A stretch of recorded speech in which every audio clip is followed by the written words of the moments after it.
शिव नाम का सबसे ज्यादा उच्चारण करने वाले, शिव तांडव स्तोत्रम का निर्माण करने वाले रावण को आज हम सभी बुरी नज़र से देखते हैं। हम जानते हैं कि रावण एक राक्षस था। रावण ने अपनी पूरी जिंदगी पाप करते हुए गुजारी, मगर उसकी बुद्धि और उसकी विचारों की एक ऐसी झलक जो अगर हम अपनी लाइफ में अप्लाई करें तो कुछ शक्तियां जो हमारे अंदर मौजूद हैं, कुछ बातें जो हम अक्सर इग्नोर कर देते हैं, कुछ ऐसी सोच जिस तरफ हम कभी ध्यान ही नहीं देते, वो इस तरह से काम करने लगेगी जैसे वाकई हमारी जिंदगी महज एक जिंदगी नहीं, इसे चलाना, इसे जीना भी किसी चमत्कार से कम नहीं।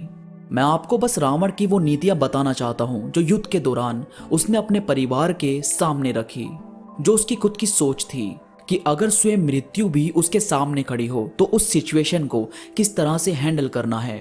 सिर्फ वही चीज हम रावण के नजरिए से देखने की कोशिश करेंगे। तो बस आप जुड़े रहो इस वीडियो में आखिरी तक। तो चलिए दोस्तों शुरू करते हैं। भाई सबसे पहले रावण चाहते थे कि संसार उसे वीर कहे, ना कि कायर। इसी वजह से वो एंड में पीछे नहीं हटे। जब एक एक करके सारे भाइयों और बेटों का वध होने लगा था तो रावण समझ गया था कि अब बात कुछ और है। वो जिस नजर से अपने शत्रु को देखने की कोशिश कर रहा था वो महज कोई साधारण इंसान नहीं है, यहाँ कोई शक्ति भी मौजूद है। वो जानता था कि यह युद्ध अब इतना बड़ा हो गया है कि इसमें अब उसकी जान भी जा सकती है, मगर इसके बाद भी वो पीछे नहीं हटा, क्योंकि इससे पहले उसने अपनी प्रजा के सामने इतनी बातें बोल दी थी, अपने आप को इतना बड़ा साबित कर दिया था कि अगर वो भगवान राम से माफी मांगने जाता तो पूरा संसार उसे कायर समझता, और यही बात उसे बर्दाश्त नहीं थी। तो बात दोस्तों ये है कि बात जब इज्जत पर आ जाए और कुछ समझ ना आए कि क्या करना है और क्या नहीं, तो इस पार या उस पार का खेल खेला करो। सिर्फ सोचने में वक्त जाया मत करो। जहां इज्जत नहीं है या तो वहां मत रहो, और अगर रहना है तो किस तरह से रहना है ये पहले से डिसाइड करके चलो। इसके बाद वो कहते हैं कि मैं अच्छा हूं या बुरा, ये मैं लोगों के नजरिए से खुद को नहीं देखना चाहता, क्योंकि लोग सिर्फ अपने स्वार्थ से हमको अच्छा या बुरा समझते हैं। आज की दुनिया में लोग उसे देवता समझते हैं जो उसके साथ अच्छा करता है, बजाय इसके कि वो वाकई में अच्छा है या नहीं। आपने ये कहते हुए तो बहुत सारे लोगों को देखा ही होगा कि जब हम किसी को समझा रहे होते हैं कि भाई उसके साथ मत रहे, वो ठीक बंदा नहीं है, तो सामने वाला जवाब क्या देता है कि मुझे क्या लेना देना कि वो दूसरों के साथ कैसा है, वो मेरे लिए बहुत अच्छा है और इतना काफी है। तो यहाँ रावण यही समझाने की कोशिश कर रहे हैं कि लोगों की नजर से खुद को मत देखो। लोग आपको तब तक देवता समझेंगे जब तक आप उनके काम आते हो, उनके लिए परफेक्ट हो, पर अगर कभी आपने खुद के बारे में सोचा और उन्हें किसी काम से मना कर दिया तो वो आपको दुश्मन समझने लगते हैं। इसके बाद जब रावण को रोकने के लिए कुंभकर्ण ने रावण को समझाया कि आप ये मत करो, ये युद्ध मत होने दो, तो रावण ने उन्हें ये बात कही कि मुझे क्या सही है और क्या गलत इसका ज्ञान मत दो।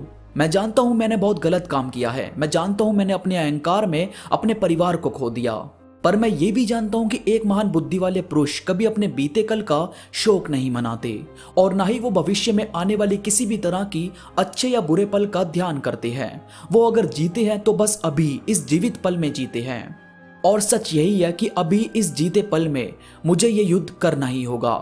मैं अब यहाँ तक आने के बाद पीछे नहीं हट सकता, वरना इस संसार में और अपने परिवार में मुझे कोई सर उठाकर याद नहीं करेगा।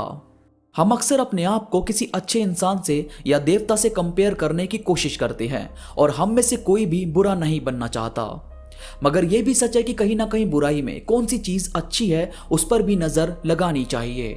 रावण को हम सब गलत मान सकते हैं, उसे राक्षस भी बोल सकते हैं, मगर ये बात भी हमें माननी होगी कि उसका ज्ञान हमारी बुद्धि से कहीं ज्यादा है। हमने शायद उसके जितना आज तक पढ़ा भी नहीं, यहाँ तक कि सुना भी नहीं होगा। उसको चारों वेदों का ज्ञान था, उसको हर तरह के अस्त्र शस्त्र बनाने आते थे, अच्छी बुरी दोनों तरह की शक्तियों को वो खुद में काबू करता था, पर हम सिर्फ ये याद रखते हैं कि उसने दीन दुनिया को सिर्फ पाप दिया है और कुछ नहीं।